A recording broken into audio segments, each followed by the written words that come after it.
Merci, merci beaucoup pour cette introduction, Madame la Présidente. Je pense que vous savez que ça me fait toujours extrêmement plaisir de venir à ce salon de très très grande qualité. Je m'en rappelle également quand j'étais président de la SFR pour faire cette introduction également, et j'avais vraiment ce plaisir à vous voir, à vous rencontrer. Et donc, cette fois-ci, pour vous parler d'un sujet qui, à mon avis, doit vous intéresser, puisque ça concerne les douleurs. Les douleurs, vaste domaine. Alors, ça peut être extrêmement compliqué, les douleurs, hein, c'est-à-dire qu'il y a des congrès internationaux scientifiques où je peux vous assurer que pour suivre les schémas, les figures, là, c'est quand même, faut s'accrocher. Alors, je vais essayer un petit peu de vous simplifier au maximum, mais surtout, si jamais ça reste quand même trop compliqué, vous me dites, hein, vous m'arrêtez, on est entre nous, là. Hein. Bon. Bon, alors pourquoi ça nous intéresse, rhumatologues, et surtout pourquoi vous, ça vous intéresse? C'est parce qu'en fait, quelle est la discipline qui touche plus que la rhumatologie, qui touche douleur, handicap? C'est vraiment les deux mots-clés de vos problèmes. Douleur, handicap, c'est les deux problèmes, d'accord? Et douleur, c'est vraiment ce qui vient en premier. Le motif de consultation, on va dire pratiquement 100% de nos patients qui viennent nous consulter, ils arrivent par le biais douleur. Bon, donc évidemment, c'est extrêmement important. Alors donc, pour essayer d'un peu mieux comprendre ce que vous ressentez par rapport aux douleurs, on a décidé cette année, dans le cadre d'une initiative qui s'appelle Ensemble contre les rhumatismes, qui regroupe la Société française de rhumatologie, la Fondation Arthritis, l'INSERM et de nombreuses associations de patients, et en particulier la FPRI qui a énormément contribué à cette enquête, eh bien, on a essayé d'avoir un petit peu votre ressenti par rapport à ce symptôme qu'est la douleur. Alors, juste pour vous dire, cette enquête, elle a concerné, il y a eu plus de 2000 personnes qui ont répondu à cette enquête. Hein. C'est vraiment beaucoup. Ça veut dire que ça commence à devenir quand même représentatif. Et ça couvre finalement toutes les pathologies que nous, on est amené à voir en consultation. Hein. C'est-à-dire que, évidemment, il y a tout ce qui concerne les rhumatismes inflammatoires, l'arthrose, la fibromyalgie, évidemment. Hein. Quand on parle douleur, fibromyalgie, vous allez voir, c'est un élément qui est important. Et d'ailleurs, on peut avoir une polyarthrite et une fibromyalgie. Hein. Malheureusement, l'un ne vaccine pas contre l'autre. Hein. Donc, c'est vraiment une enquête qui a concerné de très nombreux patients et très diverses. Et vous voyez, on peut s'y attendre. Hein. On est vraiment dans le domaine des rhumatismes, dans le domaine des douleurs chroniques. Hein. Et les répondants, eh bien, sûrement d'ailleurs, peut-être que parmi vous, il y en a qui ont répondu à cette enquête. Hein. Et vous aurez d'ailleurs par l'intermédiaire de la FPRIC également les résultats de cette enquête, sachant que c'est dans le cadre de la Journée mondiale des rhumatismes, qui est le 12 octobre. C'est d'ailleurs pas pour rien que ce salon a lieu à cette époque-là. Et donc, il va y avoir un podcast demain, qui va sortir demain, le jour du 12 octobre, concernant les douleurs sur le site d'Ensemble contre les rhumatismes. Donc, quand on vous demande quelle est la place de votre douleur dans l'ensemble de votre problème, de votre maladie, eh bien, encore une fois, on s'aperçoit qu'effectivement, eh bien, le poids de la maladie, c'est surtout la douleur. C'est ça qui fait que vous allez consulter, c'est ça qui fait que eh bien, vous êtes là aujourd'hui. C'est parce que vous cherchez des solutions par rapport aux douleurs. Et évidemment, on va voir qu'il y a différents types de douleurs, des douleurs qui peuvent survenir le jour, la nuit, mais enfin, globalement, quand vous avez mal, eh bien, c'est bien souvent, y compris le jour et la nuit. Hein. Et donc, c'est quelque chose qui vous empoisonne la vie avec les handicaps que cela peut provoquer au final. Avec comme facteur qui déclenche vos douleurs, c'est extrêmement varié, mais c'est très intéressant de voir que ce qui arrive en premier, c'est le stress. Et c'est sans doute, nous, les rhumatologues, un élément qu'on comprend le moins. Hein. C'est-à-dire qu'on vous entend quand vous venez en consultation. Très souvent, vous nous dites, écoutez, j'ai quand même l'impression que c'est survenu après un stress. En général, c'est des stress négatifs. Parce que vous savez qu'on peut parler de stress positif. Par exemple, un mariage est un stress. Voilà. Bon, on peut espérer que ce soit quand même un stress positif. Bon, mais dans la majorité des cas, quand même, c'est stress. Et puis, vous voyez, changement météo. La météo, c'est pareil, parce que nous, on transforme ça en douleur météo-sensible, mais pour vous dire, on n'y comprend rien. On ne sait pas pourquoi. Mais vous nous le dites. Donc, si vous nous le dites, c'est vrai. Mais pour vous l'expliquer, ça, on ne sera pas encore capable vraiment de vous l'expliquer, même s'il y a des recherches là-dessus.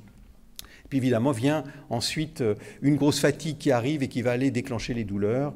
Le fait d'être immobile, c'est très intéressant, hein, puisque ça, pour le coup, bah, ça correspond bien à ce qu'on vous donne comme message qui est de bouger, hein, alors même qu'il y a des douleurs dans les articulations, ce qui peut paraître un petit peu contre-intuitif. Et puis, bon, bah, je ne vais pas tout vous détailler, mais vous voyez ensuite le reste, ça correspond, je suis pratiquement sûr que vous vous y retrouvez dans cette liste. Et finalement, quand on vous demande, alors, pour vous, la douleur, vous le rapprochez de quel autre symptôme? Eh bien, vous voyez que celui qui vient en premier, c'est la fatigue. Et là aussi, on est assez démunis, nous les rhumatologues, parce que vous nous dites que finalement, votre problème principal qui est associé à la douleur, c'est la fatigue, et on a du mal à l'expliquer, parce que bien souvent, et ça, Thierry l'a très bien dit, on va s'intéresser quand vous allez venir à votre vitesse de sédimentation, CRP, DAS28, enfin des chiffres qui pour nous parlent, d'accord, et puis le rhumatologue va être content parce que la CRP va être normale, ou bien votre DAS28 va être dans les normes, et donc là on va être très content. Et puis là on voit bien le décalage parce que vous nous dites, bah oui, mais enfin moi je suis toujours fatigué, d'accord. Et donc ça c'est un élément où il y a également de la recherche dans le domaine, mais pour le moment, il faut avouer qu'on n'a pas beaucoup de réponses. Hein, on va essayer de mieux préciser la fatigue, de savoir si c'est plus le matin ou le soir, parce que si c'est plus le matin, peut-être qu'il y a aussi une fatigue psychologique. Enfin, il y a quelques éléments qui peuvent nous orienter.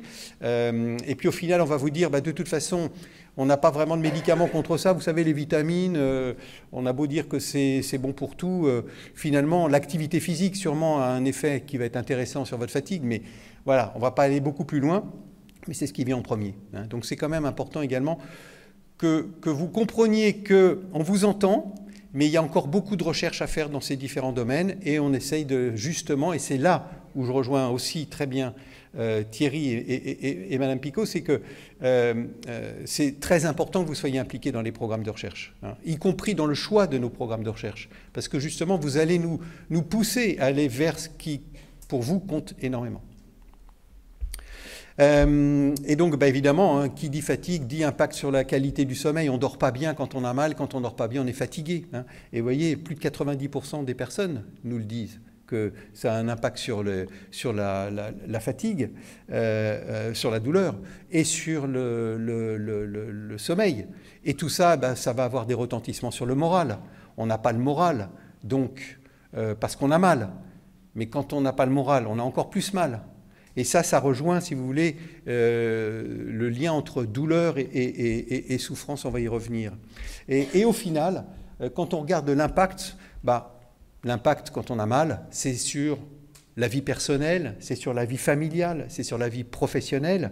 Et vous voyez au final que c'est un impact qui est extrêmement important. Et nous, on est là aussi pour être votre porte-parole auprès des décideurs également, pour leur faire comprendre que avoir mal, c'est pas uniquement avoir mal. Avoir mal, c'est toutes les conséquences que ça peut avoir dans la vie de tous les jours, personnellement, familialement, professionnellement. Et donc ça, c'est également quelque chose qu'on essaye de faire porter au plus haut point, parce que, bah oui, c'est vrai que il y a certaines maladies pour lesquelles les décideurs ont bien compris l'impact que ça pouvait avoir. Les rhumatismes, c'est encore quelque chose où il y a du travail à faire pour faire passer certains messages, et c'est ce que nous, on est à notre niveau, rhumatologues, en lien, parce que les associations sont, et en particulier la FPRI qui est là extrêmement pour porter également ces messages-là, c'est extrêmement important, et là on est vraiment main dans la main pour porter cette parole-là. Alors, à partir de là, je vais essayer un petit peu de vous expliquer, non pas la douleur, mais les douleurs. Alors, c'est quoi déjà la douleur? Ben, la douleur, ça se définit comme ça. C'est une expérience sensorielle et émotionnelle désagréable qui est difficile à quantifier et à qualifier. C'est ça la définition de la douleur. D'accord? Donc, vous allez voir, difficile à quantifier, on essaye quand même de le faire, difficile à qualifier aussi, et c'est ce qu'on va essayer de faire ensemble. On va essayer de voir ensemble comment est-ce qu'on peut qualifier les douleurs. Alors je vous ai dit que la douleur et la souffrance, eh bien, c'est deux éléments qui sont importants à comprendre. C'est-à-dire que imaginons, on se blesse, bon, on va avoir mal. D'accord? On va aller un petit peu plus loin après là-dessus, on va avoir mal. Mais est-ce que pour autant, on va en souffrir? Vous voyez qu'il y a beaucoup d'éléments qui vont faire qu'on va passer d'une douleur à une souffrance. Et c'est aussi extrêmement important à comprendre parce que quelquefois, d'aller soigner la lésion, on peut la soigner, mais quelquefois, ça ne suffit pas. Hein. Et il faut aller bien plus loin pour essayer d'agir sur l'ensemble des éléments qui peuvent aller jusqu'à la souffrance. Ça, c'est aussi quelque chose qui est très important et que nous avait appris un spécialiste de la douleur qui s'appelait François Bourreau, un nom, on va dire, assez prédestiné, et qui malheureusement est décédé il y a déjà plusieurs années, mais qui était, je crois, l'un des précurseurs du domaine, dans le domaine de la douleur, et moi j'aime bien toujours rappeler quand même, parce que ça a été vraiment celui qui nous a fait comprendre énormément de choses sur le côté douleur. Alors, douleur. Nous, on va déjà, alors quand je dis nous, quelquefois, voilà, je prends l'uniforme du rhumatologue, on va déjà différencier la douleur aiguë et la douleur chronique. Ça, c'est pas très compliqué. Hein. Donc, une douleur aiguë, c'est moins de 3 mois. Une douleur chronique, c'est plus de 3 mois. Et on voit bien ce que c'est qu'une douleur aiguë. Voilà, on se brûle, on a une douleur aiguë. Hein. Et à ce moment-là, on va avoir mal là où ça brûle. Hein. Quelquefois, ça peut provoquer effectivement un peu d'anxiété, mais on ne va pas être déprimé pour autant. Hein. Et puis, voilà, ça va guérir et puis le problème est traité. Une douleur chronique, c'est plus compliqué. Mais c'est là où on va voir, parce qu'on va surtout parler des douleurs chroniques. Mais enfin, il faut quand même garder ça à l'esprit, qu'on a déjà la différence entre douleur aiguë et chronique. On va surtout parler des douleurs chroniques. Ensuite, il y a la douleur mécanique, douleur inflammatoire. Donc là, j'ai l'impression d'être devant des étudiants en médecine et je leur explique qu'il y a la douleur inflammatoire et il y a la douleur mécanique. La douleur mécanique, c'est à l'effort, c'est plus important en fin de journée que le matin et on est mieux au repos. Et la douleur inflammatoire, c'est l'inverse. C'est pire le matin que le soir, avec bien souvent un dérouillage nécessaire le matin, et puis on a mal la nuit, souvent dans la deuxième partie de la nuit, et ça aurait plutôt tendance à s'améliorer au cours de la journée, en tout cas pas s'aggraver, à l'inverse de la douleur mécanique. Après, évidemment, c'est pas toujours si simple. Il y a des douleurs mécaniques qui peuvent quand même poser problème la nuit, parce qu'on bouge la nuit, dans ces cas-là, ça fait mal la nuit aussi. Mais donc, après, il y a des nuances, mais en gros, voilà. Jusque-là, c'est facile. Jusque-là, on a fait le plus simple. Alors, c'est maintenant qu'il va falloir un petit peu plus s'accrocher. Parce qu'il y a une classification des douleurs. Et c'est hyper important de comprendre cette classification des douleurs, même si c'est assez schématique, et puis que l'un peut aller avec l'autre, c'est sûr. Mais voilà, il faut quand même comprendre qu'il y a 3 types de douleurs. C'est la classification actuelle internationale, et on va essayer de comprendre chacune. Il y a la douleur nociceptive. La douleur nociceptive. Il y a la douleur neuropathique et il y a la douleur nociplastique. Bon. Alors, la douleur nociceptive, c'est la brûlure, la plaie, l'inflammation d'une articulation. Ça, c'est de la douleur nociceptive. C'est local, il y a un endroit, il y a une inflammation, il y a une blessure, il y a quelque chose, ça fait mal. Ça, c'est la douleur nociceptive, qui va être d'ailleurs une douleur plutôt de type inflammatoire. Ensuite, il y a la douleur neuropathique. Neuropathique, ça veut dire que c'est le nerf. Donc c'est un problème du nerf par lui-même, soit le nerf périphérique, soit au niveau central, le nerf, on va dire les nerfs, voilà. Ça, c'est ce qu'on appelle les douleurs neuropathiques. Je vais vous montrer 2 exemples. Je vous le dis tout de suite, comme ça, il n'y a pas de teasing. Le zona, douleur neuropathique typique, d'accord ? Ou alors la sciatique par hernie discale. Ça, c'est une douleur neuropathique. C'est le nerf lui-même qui est touché et ça fait mal. Et enfin, il y a une 3e notion qui est la douleur nociplastique pour laquelle on a moins d'explications, c'est beaucoup moins clair et dans laquelle, eh bien, c'est assez central. Il n'y a pas de lésion du nerf, il n'y a pas d'inflammation quelque part, et pourtant on a mal. Et ça, c'est par exemple, le prototype, c'est la fibromyalgie. D'accord? Alors maintenant, on va rentrer un petit peu plus dans les détails. D'abord, avoir une douleur nociceptive, c'est normal. Heureusement, imaginez un monde où on n'aurait pas mal. Ça existe. Il y a des enfants qui naissent et ils n'ont pas de récepteur à la douleur. Je peux vous assurer qu'ils ne vivent pas longtemps. C'est un réflexe. Heureusement, quand on se brûle, on retire la main. Il y a un signal douloureux qui va dans la moelle, et la moelle, ça provoque un réflexe qui fait qu'on retire la main de la flamme. Vous voyez, si jamais il n'y avait pas ça, on continuerait, on laisserait la main sur le feu. Hein. Donc, c'est un réflexe normal. Heureusement qu'on a mal. Hein. Et il y a des récepteurs à la douleur en périphérie, par exemple au niveau de la peau ou dans nos articulations, et qui va faire que le signal douloureux va aller jusqu'à la moelle. De là, il va partir au cerveau. À la moelle, il y a le réflexe immédiat. Au cerveau, le message de douleur. Il faut que ce soit désagréable. Si c'était agréable, on laisserait la main sur le feu. Hein. Donc il faut à la fois le réflexe et le fait qu'on dise « Ah, c'est vraiment pas agréable ». Et là, du coup, on n'a plus envie d'avoir mal. Et on retire la main. D'accord? Ça, c'est normal. C'est la douleur nociceptive. L'arthrite va provoquer une douleur nociceptive. Sauf qu'elle ne va pas être aiguë, elle va être, sauf dans certaines maladies aiguës, mais on va dire globalement, une arthrite, ça va être une inflammation, donc ça va être local. Vous voyez ici sur la droite le schéma classique où on représente une articulation. En rouge, c'est l'inflammation. C'est une membrane qui est la membrane synoviale, et cette inflammation de cette membrane synoviale, dedans il y a des récepteurs à la douleur qu'on appelle les nocicepteurs, et ces récepteurs à la douleur vont aller entraîner le signal de douleur comme je vous ai montré précédemment. D'accord? Ça, c'est la douleur nociceptive. Et donc, vous voyez, là représenté en rouge, le petit point rouge, c'est là où il y a le récepteur à la douleur, ça suit le nerf. Ensuite, ce que vous voyez au milieu, c'est la moelle épinière, là où il va y avoir le réflexe, etc. Et c'est là où il va y avoir un deuxième neurone qui va partir au niveau du cerveau. D'accord? Ça, c'est le schéma classique de la douleur nociceptive et le fait que quand vous êtes en poussée inflammatoire de votre rhumatisme, vous allez avoir des douleurs de type inflammatoire. La nuit, deuxième partie de la nuit, le dérouillage le matin, etc. Et vous verrez que, pour le traitement dans ma dernière partie, vous verrez que là, on va dire qu'on est bon, nous les rhumatologues, là-dessus. On a plein de choses pour ça. Hein. Deuxièmement, la douleur neuropathique. Donc la douleur neuropathique, c'est la lésion du nerf. Donc, vous voyez un exemple typique, la hernie discale sur votre gauche, la hernie qui est en violet, là, qui vient appuyer sur le nerf, là, qui descend.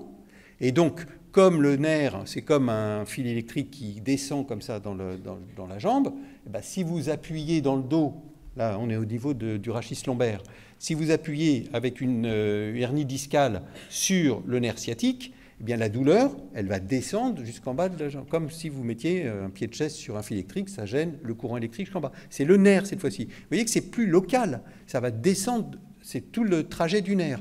Le zona, c'est la même chose. Le nerf, il est inflammé à cause d'un virus, et du coup, localement, mais sur toute la région qui concerne l'innervation par ce nerf-là, eh bien, vous allez avoir des douleurs, et des douleurs qui sont particulières, on va y revenir. Ça, c'est les douleurs dites neuropathiques. D'accord? Et là, c'est beaucoup plus riche comme symptômes. Il y a beaucoup de symptômes dans les douleurs neuropathiques. Il y a de la douleur spontanément. Eh bien, vous pouvez ressentir des décharges électriques, des coups de poignard, des élancements, des sensations de brûlure, spontanément, comme ça. D'accord?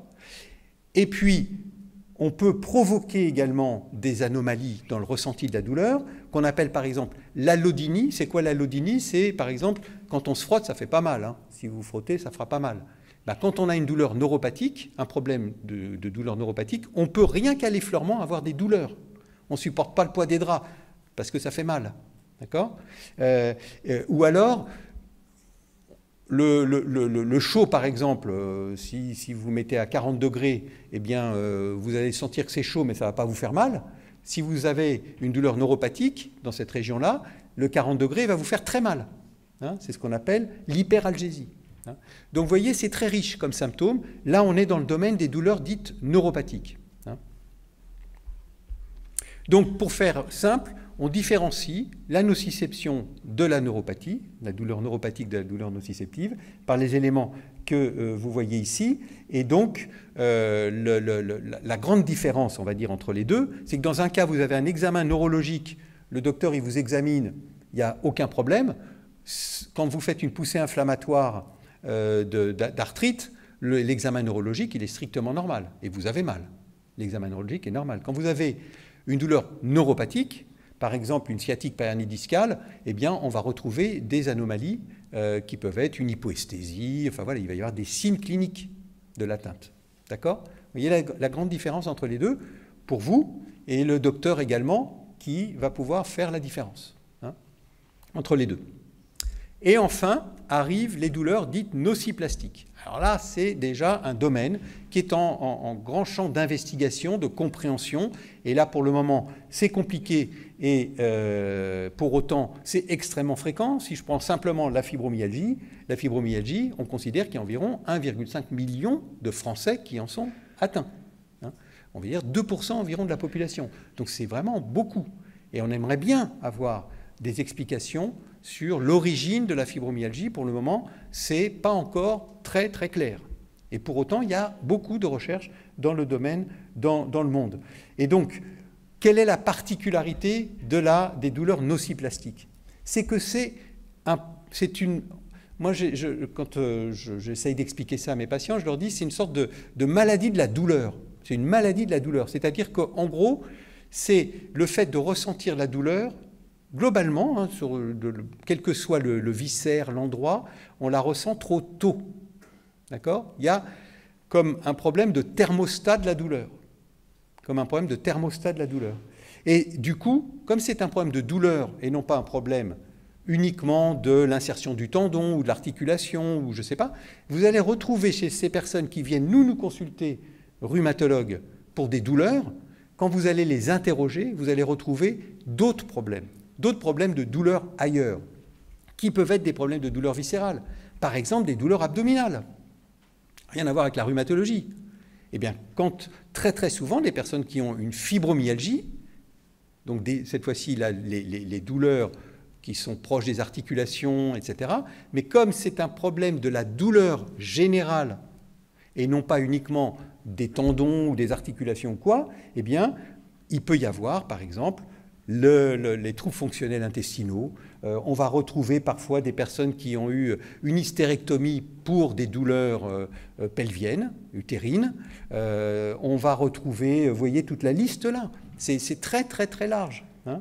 Et est-ce étonnant, quand on a comme ça des mal partout, on va dire, est-ce étonnant de retrouver des troubles émotionnels, des troubles de l'humeur, de la dépression, de la perturbation du sommeil? Ben non, quand on est comme ça, vous vous rendez compte, c'est difficile à vivre. Donc, obligatoirement, ça va avoir ces conséquences-là. Hein. Et donc, évidemment, le risque, à la fois le risque et l'explication, c'est de se dire, bah, c'est dans la tête. Hein. Qui n'a pas entendu ça la fibromyalgie, c'est dans la tête. Eh ben, en fait, c'est à la fois vrai et faux. C'est-à-dire que, oui, tous les centres de la douleur centrale, on va dire, qui fait qu'on va avoir mal, eh bien, c'est effectivement dans la tête. Mais ça ne veut pas dire que c'est dans la tête du style, c'est de la folie, ou c'est psychologique. C'est dans la tête parce que c'est là où il y a les centres de la douleur. Okay ? Et ça, c'est tiré, par exemple, d'une revue qui vient de sortir dans une grande revue scientifique qui essaye de voir un petit peu dans ces douleurs nociplastiques où pourraient se situer un peu ces centres de la douleur. Ben, vous voyez, c'est complexe. Hein. Moi, je ne comprends pas. Hein. C'est complexe. Donc, oui, quelque part, c'est dans la tête, mais il ne faut pas l'interpréter comme étant c'est dans la tête, ça veut dire qu'il me prend pour un fou. Hein. Là, on est vraiment dans le domaine de la douleur. Et donc, ben, après, vous allez voir les conséquences du côté thérapeutique éventuel. D'accord ? Vous voyez ces trois grands groupes. Donc, c'est très, très important de bien comprendre ces douleurs dites nociceptives, les douleurs dites neuropathiques et les douleurs dites nociplastiques. D'accord ? Bon. Alors maintenant, le dernier point, c'est comment on traite tout ça. hein. Alors, vous allez voir que finalement, c'est à la fois simple et compliqué. Simple parce que si vous avez bien compris ces 3 types de douleurs, eh bien du coup, vous traitez par type de douleur. D'accord? Et donc, voyons un petit peu comment est-ce qu'on peut faire. Tout d'abord, alors c'est très à la mode de répéter le même mot, hein. Évaluer, évaluer, évaluer. Qu'est-ce qui a dit autre chose comme ça, qui a répété 3 mots il n'y a pas très longtemps? Bon, évaluer, évaluer, évaluer. Donc là, vraiment, on a, nous, des questionnaires qui nous permettent plus ou moins bien d'aller évaluer ces différents domaines de la douleur. Je dis plus ou moins bien, parce que quelquefois ça se recoupe, c'est pas si simple. Douleur neuropathique avec douleur nociplastique, parfois il y a un vrai chevauchement, donc c'est pas si simple que ça. Mais en gros, bon, il y a l'EVA de la douleur, comme d'habitude, ça je pense que tout le monde parmi vous a sûrement eu à un moment donné entre les mains, ou du moins où on vous a posé la question entre 0 et 10, quel est votre niveau de douleur. Bon. Donc ça c'est la base, ça ne permet pas de différencier les 3 types de douleurs, hein. Et puis il y a des questionnaires, vous voyez, le questionnaire DN4 est un questionnaire qui peut être utilisé pour différencier les douleurs neuropathiques des douleurs nociceptives, hein, qui vont un peu plus loin, si vous voulez, dans la qualification du type de la douleur. Le questionnaire FIRST, qui est un questionnaire simple pour savoir s'il y a une fibromyalgie ou pas, hein.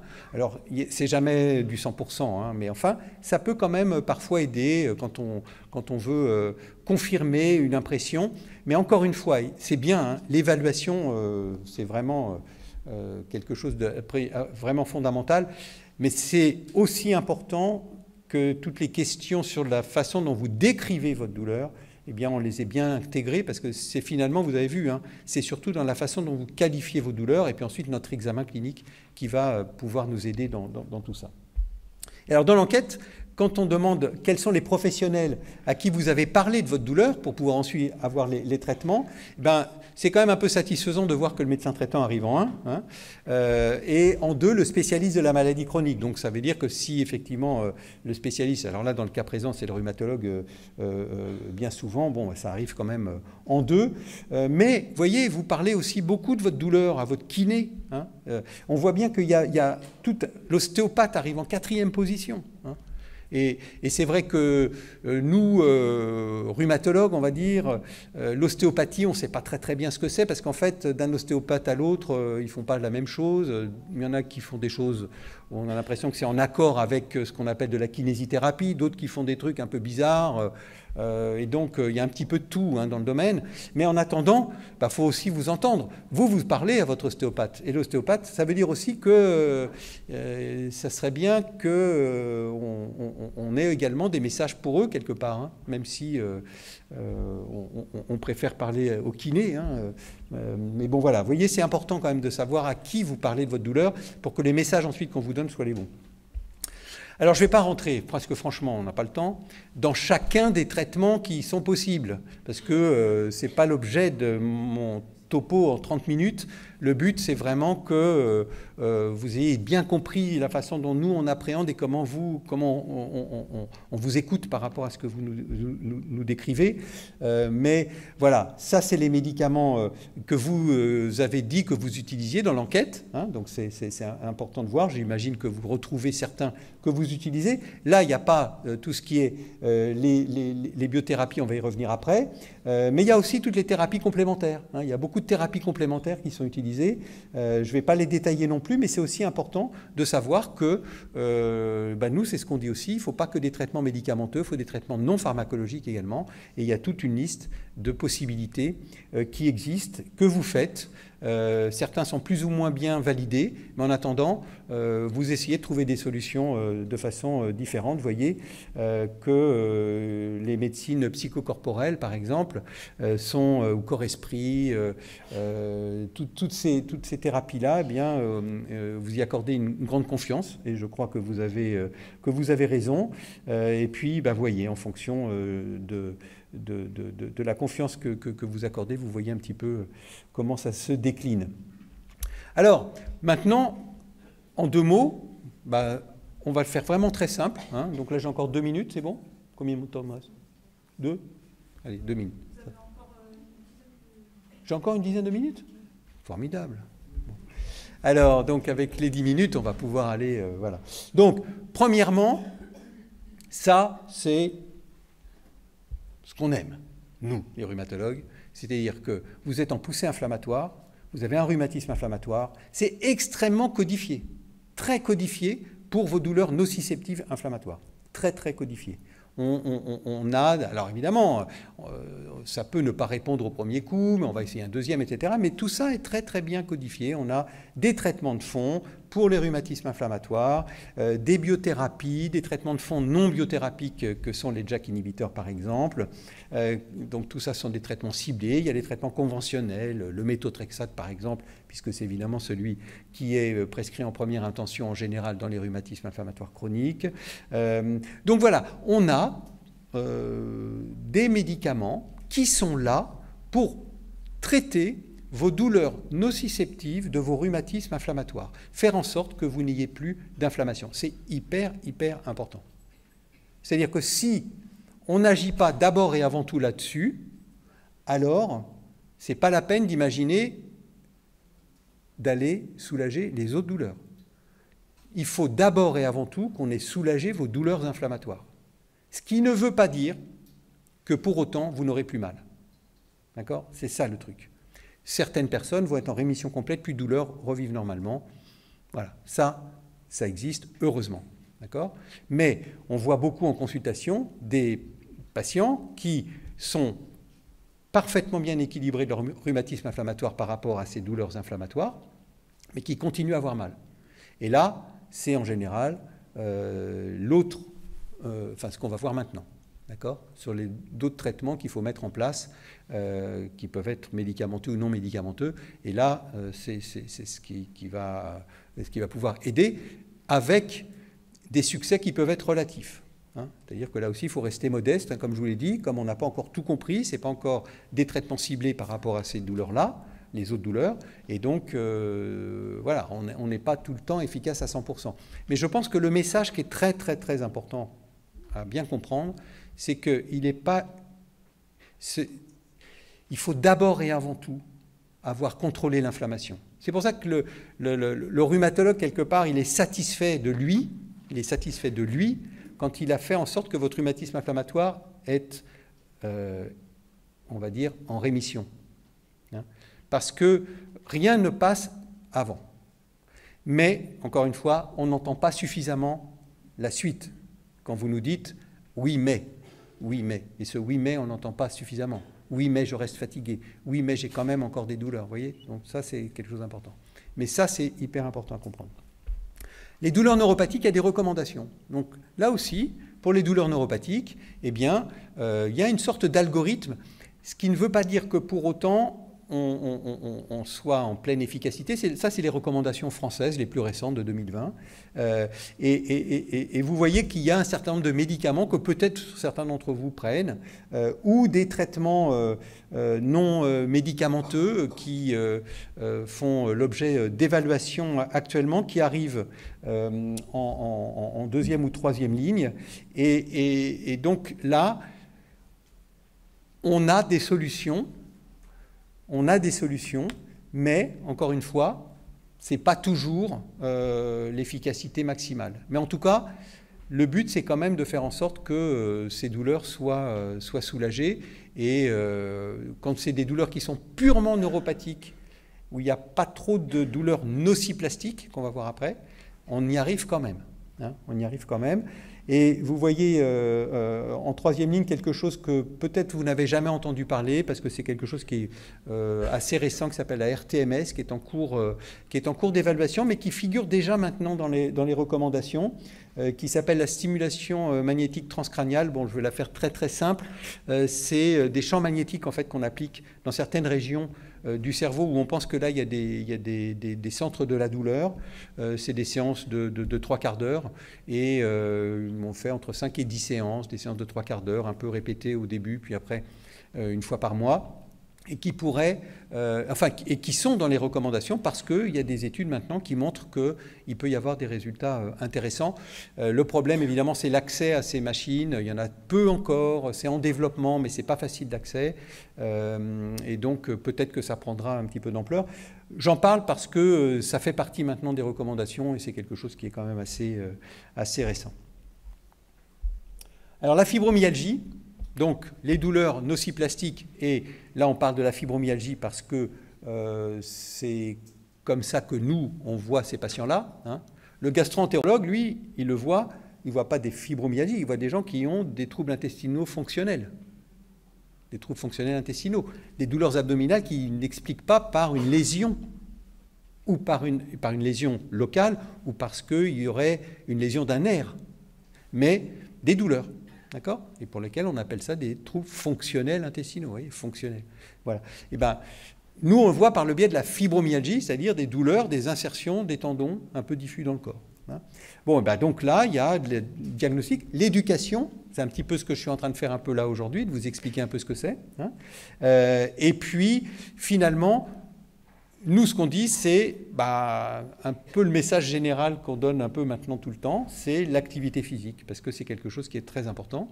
Et alors, pourquoi ? Parce que quand on a mal, on se dit, pour avoir moins mal, il faudra peut-être moins bouger, puisque la douleur, elle peut survenir quand on bouge, et sauf que ça fait un cercle vicieux et c'est encore pire. Donc on dit il faut plutôt bouger. Hein. Donc ça c'est important et on associe à d'autres éléments qui peuvent jouer sur la douleur, l'acupuncture, enfin vous voyez, il y a des choses comme ça qu'on peut agir. Et puis on voit. Alors quelquefois ça suffit, et quelquefois ça suffit pas, et alors là ça devient, on rentre dans un champ qui est on va dire, plus multidisciplinaire, qui est le traitement individualisé. Et là, on va s'appuyer sur comment agir, comment faire en sorte d'agir sur le thermostat, donc faire baisser le seuil de douleur, hein, ou du moins le faire remonter le seuil de douleur pour que, on n'ait pas mal pour des mouvements qui normalement ne doivent pas faire mal. Hein. Et là, on va s'appuyer sur des thérapies cognitivo-comportementales, on va s'appuyer sur certains médicaments qui d'ailleurs font partie de la famille des médicaments des douleurs neuropathiques, hein, bien souvent, hein, on utilise les mêmes, mais pas uniquement. Et puis voilà, on est dans un domaine qui est beaucoup plus multidisciplinaire, et là, on va s'appuyer sur les centres de traitement de la douleur. Hein. Il reste 5 minutes. 1 minute ? 5. J'ai fini là, c'est ma dernière diapo. Et donc, on va s'appuyer sur les CETD. Hein, c'est comme ça maintenant qu'on appelle les centres antidouleurs, les CETD. Et là, c'est une équipe pluridisciplinaire. Et on travaille, nous, rhumatologues, main dans la main avec les CETD pour justement pouvoir amener des solutions quand les précédentes n'ont pas abouti. Et c'est tout un réseau qui existe en France de ces CETD. Et il y en a nécessairement, on aimerait bien qu'il y en ait nécessairement un près de chez vous. Voilà, j'ai terminé. Donc, j'espère que vous avez... J'ai essayé un peu de simplifier, mais que vous ayez bien compris un peu ces 3 domaines et que finalement, c'est grâce à ça qu'on peut essayer d'avancer un petit peu pour vous soulager et peut-être que vous comprenez un peu mieux, peut-être, pourquoi parfois le rhumatologue est content et parfois vous, pas suffisamment satisfait, mais on essaie quand même de vous écouter. Voilà, merci beaucoup.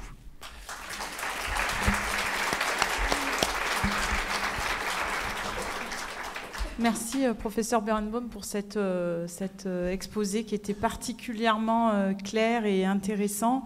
Moi, personnellement, j'ai appris beaucoup de choses. Je pense que ça a permis à tous les participants vraiment de mieux comprendre les différentes facettes de la douleur. Et puis, c'est toujours important pour nous, malades, de savoir que ce symptôme qui nous a amenés la première fois à consulter constitue encore une importance aussi capitale aussi pour les gens qui nous soignent. Hein. Donc merci vraiment pour votre exposé. On va passer, donc on a un quart d'heure d'échange entre vous et le professeur Berenbaum. Voilà, donc là j'ai vu une première question. Bonjour, vous m'entendez ? Bonjour. Oui. Alors j'aurais une question, docteur, bonjour. Bonjour. Alors j'ai appris récemment que le médecin spécialisé dans la douleur s'appelle l'algologue et je viens d'apprendre aujourd'hui de parler de ces équipes pluridisciplinaires spécialisées dans la prise en charge de la douleur, donc c'est les CETD comme vous disiez, mais j'ai l'impression que ces derniers sont peu connus ou alors ont très peu de place. Moi personnellement je suis venu aujourd'hui avec ma sœur pour accompagner ma mère et la question des traitements pour la douleur est un sujet très sensible, notamment la question de la dépendance aux médicaments antidouleurs qui est très présente. Et après, il faut reconnaître que ça existe. Voilà, on peut être dépendant à ce type de traitement, notamment les opiacés. Donc ma question pour vous, docteur, est la suivante. Quels sont les moyens, les méthodes que vous conseilleriez que vous conseilleriez à un patient ayant d'énormes douleurs dues à sa polyarthrite, mais qui appréhende beaucoup l'aspect médicamenteux des antidouleurs? Merci. Merci pour votre question. Donc, en fait, oui, l'algologue. Dans les centres antidouleurs, il y a un chef d'orchestre, on va dire. C'est souvent un rhumatologue. En tout cas pour ceux qui s'intéressent à ce que je vous explique aujourd'hui sur le côté fibromyalgie, etc. C'est souvent des personnes qui ont été, qui sont des rhumatologues en fait. Et donc la dénomination algologue est une dénomination pour dire qu'il y a un chef d'orchestre dans cette équipe pluridisciplinaire. Hein. Donc c'est surtout ça. Et donc oui, les CETD, c'est important. Mais alors vous voyez, ça arrive à un moment donné où on a besoin d'avoir l'équipe pluridisciplinaire. Heureusement, et je dis même heureusement pour eux, parce qu'ils débordent sous les demandes. Hein. Je peux vous assurer qu'avoir un rendez-vous aujourd'hui dans un CETD, c'est la croix et la bannière. Hein. C'est des mois et des mois d'attente quand c'est possible. Hein. Parce qu'il y a énormément de demandes. Donc, oui, les CETD sont là pour ça, sont là pour les cas complexes, quand les différentes étapes qui ont été suivies, en fait, c'est insuffisant. Et à ce moment-là, eh bien, on fait appel au CETD. Et en particulier, effectivement, quand il y a ces problèmes de dépendance aux opioïdes en particulier, et avec cette impossibilité à arrêter, voire parfois même à diminuer le traitement. Et donc dans ces cas-là, c'est vraiment du personnalisé où on va essayer de diminuer un petit peu en compensant par autre chose et petit à petit comme ça, d'essayer d'arrêter le traitement quand il y a cette dépendance. Hein. Heureusement, tous les patients ne font pas une dépendance, mais en général, il y a une dépendance quand il y a ce qu'on appelle un mésusage, c'est-à-dire que quand en fait on n'a pas bien posé l'indication du traitement. Et donc, par rapport à cette crainte vis-à-vis des médicaments, et en particulier quand on a déjà cette expérience de dépendance, etc., en fait, il faut toujours raisonner, à mon sens, en balance entre les bénéfices et les risques, les avantages et les inconvénients. Un traitement, c'est toujours un équilibre entre les avantages et les inconvénients. Et il faut que dans notre discours avec vous, en consultation, quand on parle ensemble, qu'on soit bien alignés ensemble sur le fait que si on prescrit le traitement, c'est parce qu'ensemble, on a considéré qu'il y avait plus d'avantages que d'inconvénients. Ce qui ne veut pas dire qu'il n'y aura pas d'inconvénients. Heureusement, quelquefois, il n'y a pas d'inconvénients du tout et tout se passe bien. Mais il peut y avoir des inconvénients, mais on est d'accord pour considérer que les avantages du traitement sont a priori supérieurs aux inconvénients. Et on réévalue ça à chaque consultation. Et si à un moment donné, ça va dans l'autre sens, on arrête le traitement. Donc, il ne faut pas avoir peur des médicaments à partir du moment où, ensemble, on est d'accord pour considérer qu'il y a un bon équilibre entre les... On va dire qu'il y a une balance qui est en faveur des avantages par rapport aux inconvénients ou des bénéfices par rapport aux risques. Je prends souvent l'exemple avec mes patients de leur dire, quand justement on a cette discussion, c'est vous êtes venu me voir en consultation, vous avez pris la voiture pour venir me voir, vous avez pris un risque. Et vous l'avez quand même pris ce risque. D'accord ? Et pourquoi ? C'est parce que vous avez considéré, à tort ou à raison, que vous alliez tirer plus de bénéfices à venir me voir que le risque d'avoir un accident de voiture. D'accord ? Eh bien, c'est pareil. Les médicaments, c'est la même chose. Il y a des avantages, des inconvénients, des bénéfices et des risques. Et vous avez considéré, ensemble, on a considéré ensemble qu'il y avait plus de bénéfices que de risques. Une autre question ? Oui, bonjour. Lorsqu'il s'agit de la polyarthrite, on entend, la plupart du temps, il est prescrit du méthotrexate. On entend parler de temps à autre maintenant de biothérapie.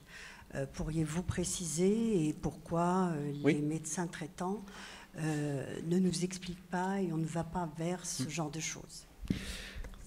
Donc en fait, pour les rhumatismes inflammatoires chroniques, polyarthrite rhumatoïde, spondyloarthrite, rhumatisme psoriasique, les trois grandes familles, il y en a d'autres, mais enfin les trois grandes familles de rhumatisme inflammatoire chronique, on a ce qu'on appelle des traitements de fond. C'est des traitements qui vont faire qu'on ne fera plus de poussée. Et on a un algorithme, si vous voulez, de traitement qui sont acceptés au niveau international.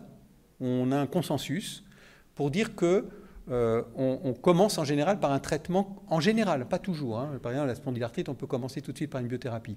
Mais on commence par un traitement conventionnel qui s'appelle le méthotrexate. Hein.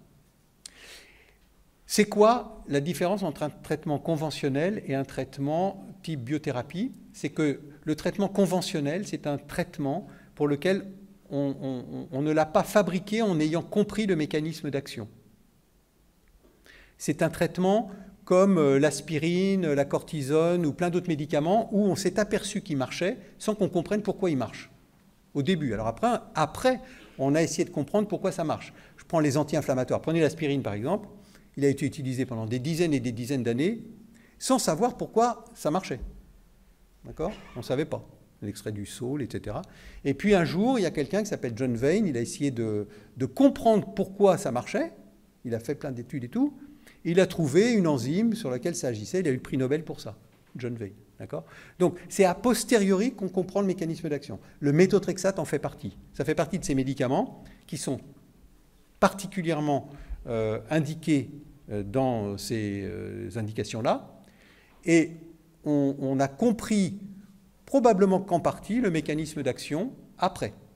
La biothérapie, ou les thérapies dites ciblées, comme les JAK inhibiteurs, les biothérapies sont des traitements pour lesquels on a identifié la cible, donc la molécule de l'inflammation qui pourrait être impliquée dans la maladie, et on a fabriqué un médicament contre ça, un anticorps en général.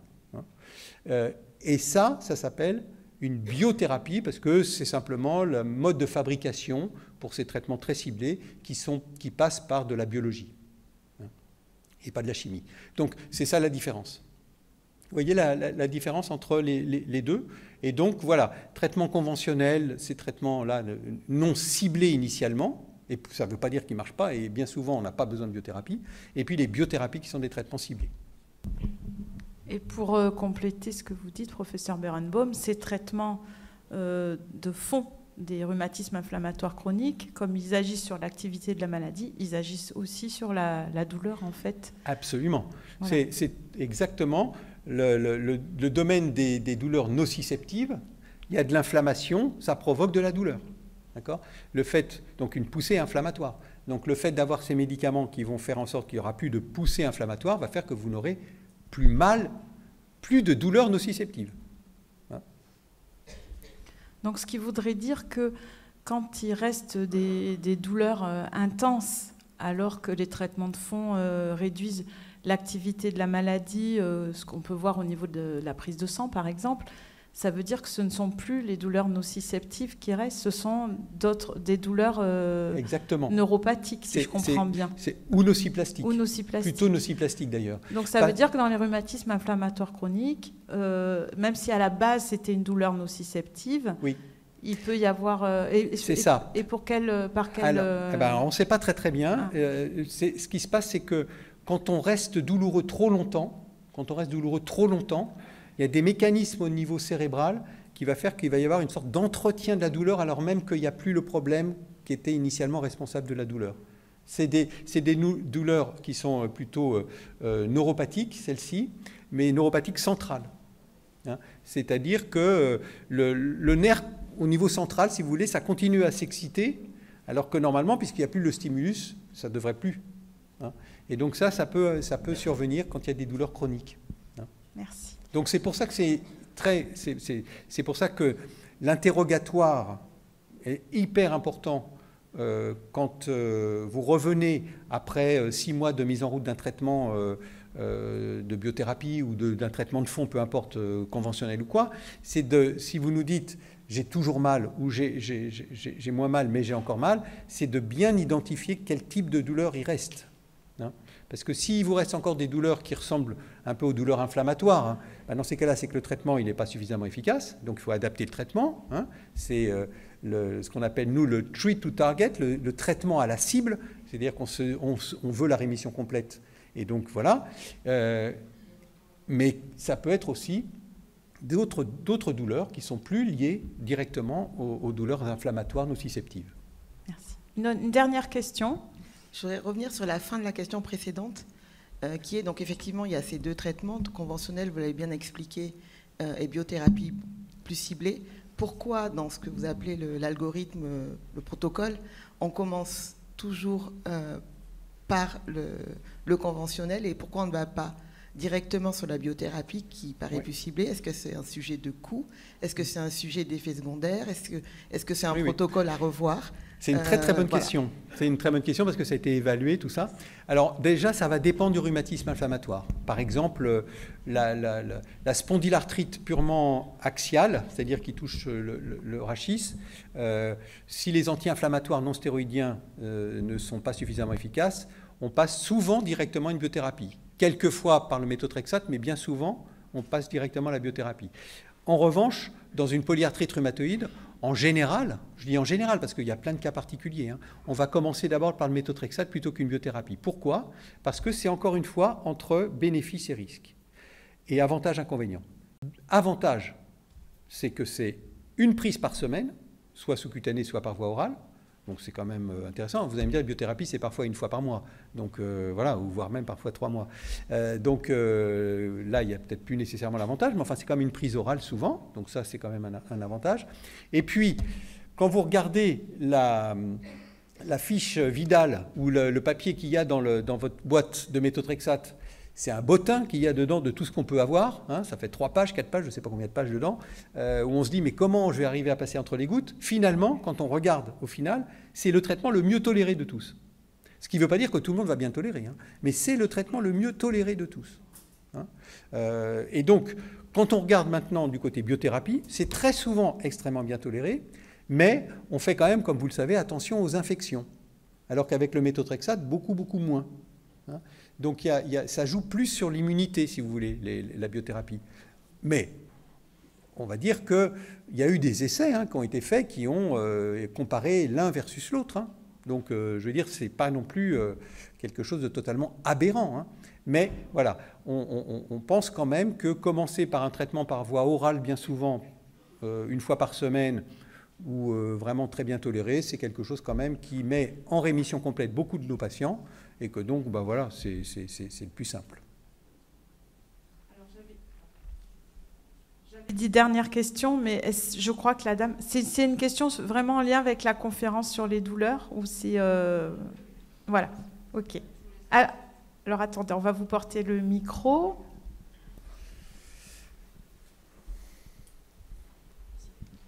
Merci. Docteur, je voulais savoir jusqu'à quel dosage en fait, de méthotrexate on pouvait aller. Et si donc ça ne fonctionne pas, il y a plusieurs anticorps qui existent, plusieurs biothérapies. Qu'est-ce qui fait qu'on va se diriger plutôt vers l'une ou vers l'autre? Bon.